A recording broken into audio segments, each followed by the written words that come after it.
लेकिन एक नया आदमी आके सोशल मीडिया खेल रहा है, बाकी वो कुछ कर भी नहीं रहा। तो मैं अब उसको ये बताना चाहता हूं कि अगर तू बहुत मेहनत करके सोशल मीडिया पे 5 साल में अगर 50,000 लोग ले भी आएगा तो तेरा क्या हो जाएगा। तू यार ऐसा बनना, इतने लोगों की मदद कर, ऐसा बन, ऐसा अपनी औकात बना, ऐसा डायमंड वायमंड डबल डायमंड कुछ बन कि जिस दिन तू सोशल मीडिया पे आए उसी दिन 50,000 हो जाए।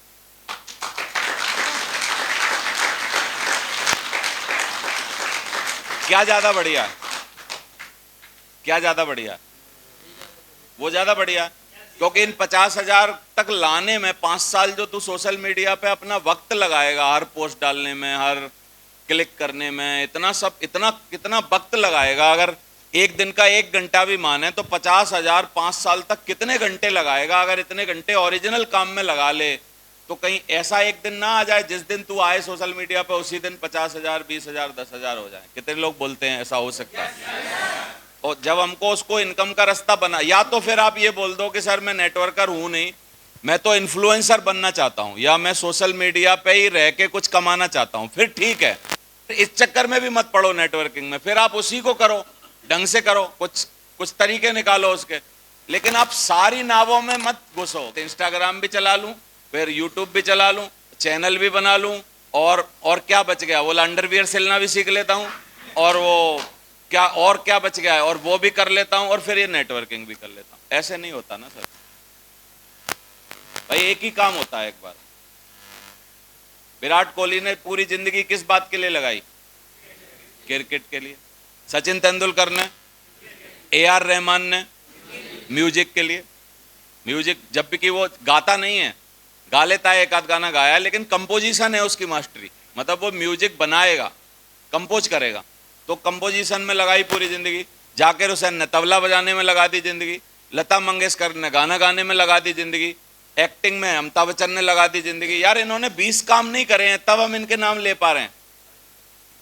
इन्होंने कोई 20 काम नहीं करे।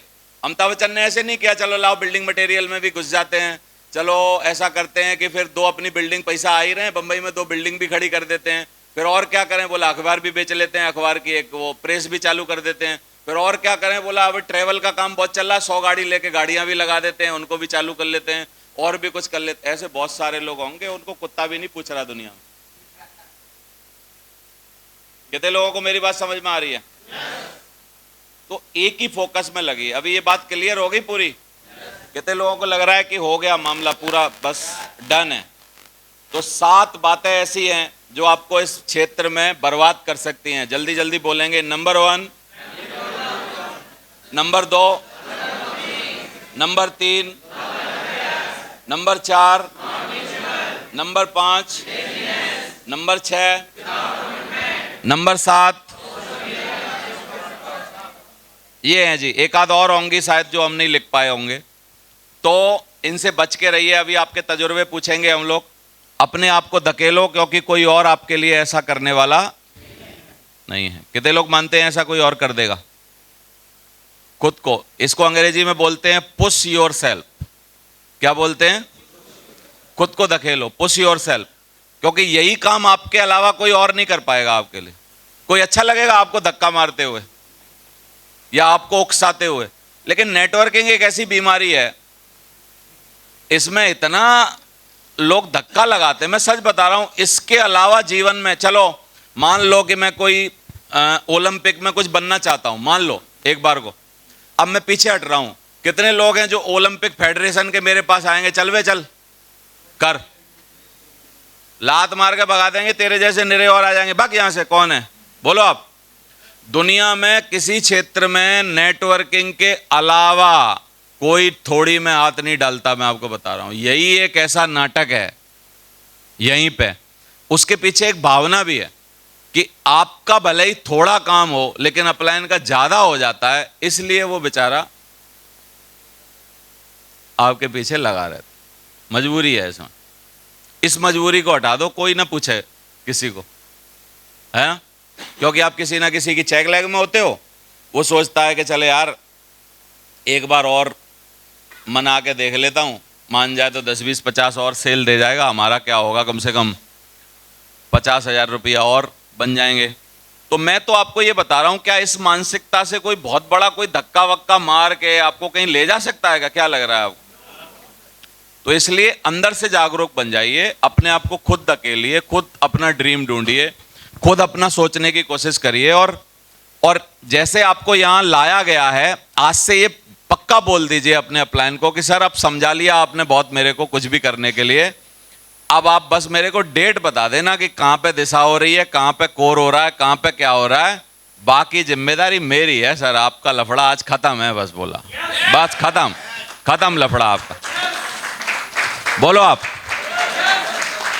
भाई, ऐसे बंदों से ही तो अपलाइन खुश होता होगा, क्या लगता है आपको?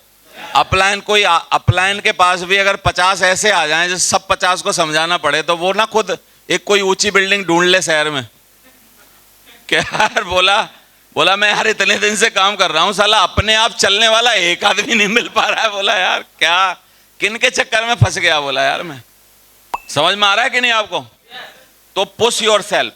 आज के 5 साल बाद आप कहां होंगे, यहां ये इस बात पर निर्भर करता है कि आज आप क्या कर रहे हैं, कैसा डिसीजन ले रहे हैं। तो एक बहुत अच्छी वीडियो है, इसको देख के बड़ा मोटिवेशन कभी भी देखो आता है, जैसे भी उनकी मदद करनी है। और कर्तव्य दोनों तरफ से पूरा होता है, कभी एक हाथ से ताली नहीं बज सकती कि हम ही मदद करते रहें, आप घर से भी ना निकलो। तो हम 2 4 10 बार करते हैं, फिर हमको समझ में आ जाता है कि भाई आदमी चाहता नहीं है, तो फिर अब मजबूरी में क्या करें, आगे बढ़ें, किसी और को पकड़ें और उसको आगे ले जाएं। क्योंकि चढ़ाई पर, मान लो आप चढ़ाई पे चढ़ रहे हो और आपका एक पैर खराब है, थोड़ा बहुत हिम्मत करके आपको ले जाया जा सकता है, दोनों ही खराब हैं, पिद्दी पे बिठा के ले जाया जा सकता है। अब सांसें भी उखड़ रही हैं तो थोड़ा ऑक्सीजन दी जा सकती है। लेकिन आदमी बिल्कुल ही भी किसी भी स्तर पर जाने को नहीं है राजी। तो कितने लोग बोलते हैं कि पहाड़ का एक रूल है, एवरेस्ट का एक रूल है कि अगर एवरेस्ट पर आप हो, ऊंचाई पर जाना चाहते हो, और साथ ही अगर आपका घायल है, चोटिल है और आगे नहीं जा सकता, तो एक ही तरीका है, प्रभु उसको बीच में छोड़ना पड़ेगा। क्या बोलते हैं? और इसमें कुछ भी गलती नहीं है, क्योंकि उसको बीच में नहीं छोड़ोगे तो थोड़े दिन बाद आप भी उसी के साथ वहीं मरोगे। बोलो आप। तो इसलिए रूल है ये, पहाड़ों का यही रूल है। तो अभी ये है वो किताब, शिखर पर मिलेंगे, हिंदी वर्जन है, इंग्लिश वर्जन है इसका सी यू एट द टॉप। अभी भी इससे सीखता हूँ, उदाहरण लेता हूँ, जब भी दिशा में आता हूँ हर बार एक बार दोबारा इसको पढ़ता हूँ। 7-8 बार मैं लगभग इस किताब को पूरी पढ़ चुका हूँगा। फिर भी और भी कुछ इसमें से और गहराई से सीखना चाहें तो मेरे कहने से 350 पन्नों की किताब है ये, एक बार अमेजोन से ऑर्डर करके मंगा के पढ़ लें। जिसको पढ़नी होगी बता देंगे, मंगा के अपने आप पढ़ लेगा, जो जागरूक होगा और कुछ करना चाहता होगा। तो आप अमेजोन से ऑर्डर करके मंगा सकते हैं। शिखर पर मिलेंगे हिंदी वर्जन है, see you at the top English version है, मलयालम तेलुगु में भी मैंने देखा था आती है किताब, बहुत फेमस किताब है, तो इसलिए हर भाषा में अवेलेबल है, बंगला में भी है, आप चाहें तो जिस भी भाषा में चाहें पढ़ सकते हैं इसको।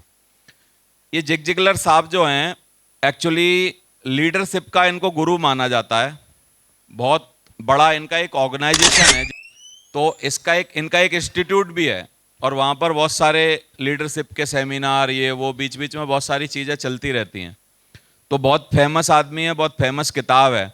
इसका मतलब है see you at the top, मतलब शिखर पर मिलेंगे का मतलब है हम लोग ऊंचाई पर जाना चाहते हैं, कुछ बड़ा बनना चाहते हैं और कहीं पहुंचना चाहते हैं। तो ये इसके बारे में अपने टूल्स गियर सब लिए, बहुत सारी मेहनत की, टेक्निक भी सीखी होगी, स्किल भी सीखी होगी, विल पावर कूट कूट के भरी होगी, तब आदमी शिखर पे पहुंचता है।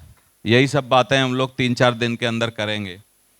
और एक बहुत फेमस कोट है कि अ जर्नी ऑफ 1000 माइल्स, कितने भी माइल्स हों, लाखों माइल्स भी हों, begins with a single step. जब आप एक डिसीजन लेते हो पहला कदम उठाने का, तभी आपकी ज़िंदगी शुरू होती है और ये कितनी भी दूर तक आपकी जा सकती है, कोई बहुत बड़ी बात नहीं है।